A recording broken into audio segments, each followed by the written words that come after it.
Hi, this is Mohan Roy, founder of Carepath institute. आप सभी का हमारे यूट्यूब चैनल पर स्वागत है। आज 30 मार्च है और आज का चेतना सत्र का मॉड्यूल आ गया है। तो चलिए हम लोग अभी इसको डिस्कस करते हैं, देखते हैं कि इसमें क्या क्या है आज के चेतना सत्र में। ठीक है, आप डेट यहाँ पे देख सकते हैं, क्लियरली मेंशन है 30 मार्च 2026। ठीक है, 30 मार्च को राजस्थान दिवस के रूप में मनाया जाता है और 22 मार्च को हम लोग का बिहार दिवस के रूप में मनाया जाता है। ठीक, तो साल 1949 में आज ही के दिन 22 रियासतों को मिलाकर राजस्थान राज्य बनाया गया था। क्षेत्रफल के लिहाज से देश का सबसे बड़ा राज्य है क्षेत्र। ठीक है, क्योंकि इसमें थार मरुस्थल भी आता है, जबकि जनसंख्या के लिहाज से 7वां सबसे बड़ा राज्य है और जनसंख्या में सबसे बड़ा हमारा यूपी हो जाता है। राजस्थान की राजधानी जयपुर को महाराजा सवाई जय सिंह द्वितीय ने बसाया था। ठीक है, ये आप याद रख सकते हैं। उसके बाद सिरिल रेडक्लिफ, जन्म 30 मार्च 1899, एक ब्रिटिश वकील थे जिन्होंने भारत पाकिस्तान विभाजन की रेखा तैयार की थी। तो रेड क्लिफ रेखा क्या है? भारत को पाकिस्तान से अलग करती है, जिसे वर्तमान में रेड क्लिफ रेखा भी कहा जाता है। 30 मार्च 1992 को फिल्मकार सत्यजीत रे को ऑस्कर लाइफ टाइम अचीवमेंट मानद पुरस्कार से सम्मानित किया गया। इसी साल उन्हें भारत रत्न से भी सम्मानित किया गया था। ठीक है, आज का विचार अगर देखें तो इसमें है कि विनम्रता सभी सद्गुणों की आधारशिला है। विनम्रता सभी सद्गुणों की आधारशिला है। सद्गुण मतलब जो अच्छे अच्छे गुण आते हैं, कैरेक्टर आते हैं किसी भी पर्सन के अंदर, वो। सत्य की राह कठिन हो सकती है लेकिन वह अंततः विजय की ओर ले जाती है। राजा हरिश्चंद्र। सामान्य ज्ञान, एक वर्ष में कितने सप्ताह होते हैं? तो 52। लीप ईयर जिसमें फरवरी में 29 डेज होता है, उसमें 366 डे होगा। ऐसे 365 डे होता है और 6 घंटा होता है उसमें, जनरल ईयर में। जातक कहता है किस महापुरुष के पूर्व जन्मों से संबंधित है? तो इसमें गौतम बुद्ध हो जाएगा। भारत के किस राज्य को बादलों का घर मेघालय है ना? मेघालय मतलब मेघ मतलब बादल, आदल आलय मतलब घर। शुष्क बर्फ ड्राई आइस वास्तव में क्या है? CO2 होता है, कार्बन डाइऑक्साइड। ठीक है, आगे बढ़ते हैं हम लोग। यहाँ पे रीजनिंग के कुछ क्वेश्चन है। तर्क ज्ञान, ईसाई जाके पूजा करते हैं चर्च में, तो सिख करेंगे गुरुद्वार में। ठीक है, अंधेरा खत्म होता है चिराग से, प्यास खत्म होगा पानी से। उसके बाद यहाँ पे सीक्वेंस और सीरीज वाला है। देखिए, 0 से हुआ 2, 2 से हुआ 8, 8 से हुआ 14, 14 से हुआ 24, 24 से हुआ 34। 0 से 2 बढ़ा, 2 इसमें बढ़ा, 2 से इसमें बढ़ा, 6 बढ़ा, 8 6 14, 14 10 24, 24 10 34, डबल डबल आ रहा है। इसमें 4 बढ़ा है, फिर वो सेम रिपीट हुआ। इसमें 4 बढ़ा है, फिर सेम रिपीट हुआ। इसमें 14 बढ़ेगा, है ना? तो 14 बढ़ेगा तो 34 में 14 कितना हो जाएगा? 34 प्लस 14, तो ये 4 4 8 और 3 1 4, 48। ठीक है, तो यहाँ पे 48 आ जाएगा। यही राइट आंसर हम लोग का है।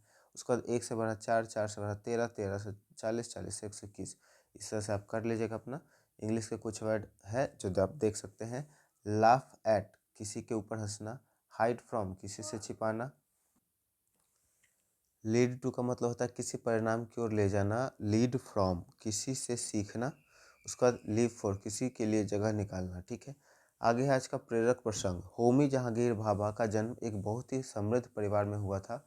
उनके पिता चाहते थे कि इंजीनियर बनकर टाटा समूह में बड़ा पद संभाले, लेकिन भाभा का मन तारों और परमाणु के रहस्य को सुलझाने में था। उन्होंने कैम्ब्रिज से पढ़ाई की और विश्व प्रसिद्ध वैज्ञानिकों के साथ काम किया। दूसरे विश्व युद्ध के दौरान जब वे भारत लौटे तो उन्होंने देखा कि यहाँ विज्ञान के क्षेत्र में संसाधनों की भारी कमी है। वे चाहते तो वापस विदेश जाकर आराम से ज़िंदगी जी सकते थे, लेकिन उन्होंने संकल्प लिया, मैं भारत को परमाणु ऊर्जा के क्षेत्र में इतना आत्मनिर्भर बनाऊंगा कि हमें किसी दूसरे देश की ओर न देखना पड़े। भाभा के पास न केवल एक विचार था, पैसे नहीं। भाभा के पास केवल एक विचार था, पैसे नहीं।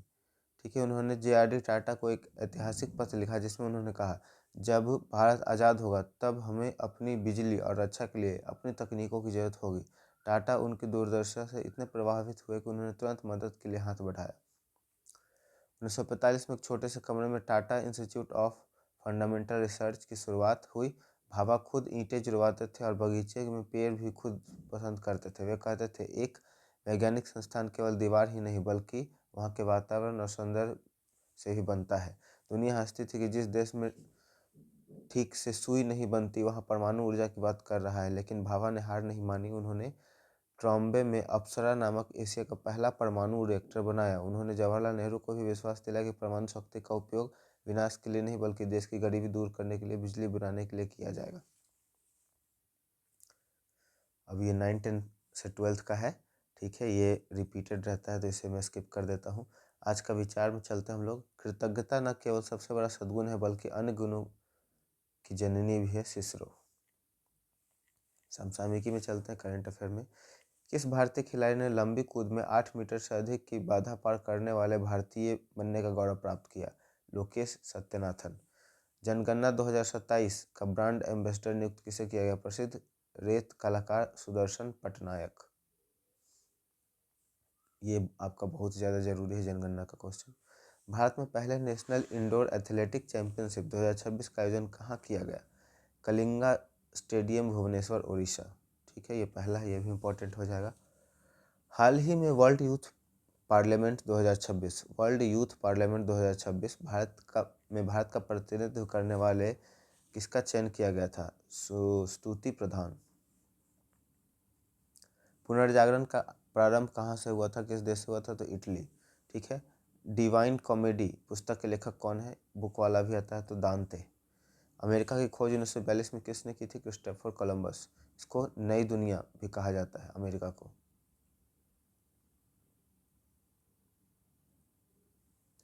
उसके बाद बोस्टन टी पार्टी की घटना किस क्रांति से संबंधित है? अमेरिकी स्वतंत्रता संग्राम। समानता, स्वतंत्रता और बंधुत्व का नारा किस क्रांति की देन है? फ्रांसीसी क्रांति थी।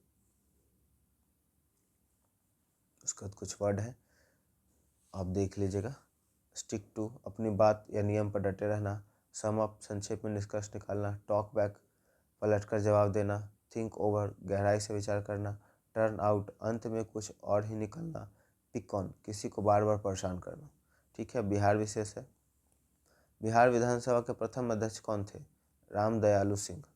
बिहार में रेल पहिया कारखाना कहाँ स्थित है? बेला, सारण। बिहार में सर्वाधिक प्रति व्यक्ति आय वाला जिला कौन सा है? पटना। बिहार में सर्वाधिक अनुसूचित जाति SC प्रतिशत वाला राज्य? गया जी। ठीक है। और यहाँ पे कुछ रीजनिंग है, इसके क्वेश्चन आप कर लेंगे। मुझे उम्मीद है कि ये वीडियो आपके लिए काफ़ी हेल्पफुल रहेगा। वीडियो पसंद आया तो वीडियो को लाइक कर दें, दोस्तों और परिवार के सदस्यों के बीच में ज़रूर शेयर कर दें। और अगर हमारे चैनल को आप सपोर्ट करना चाहते हैं तो हमारे चैनल को सब्सक्राइब कर दें। Thank you so much.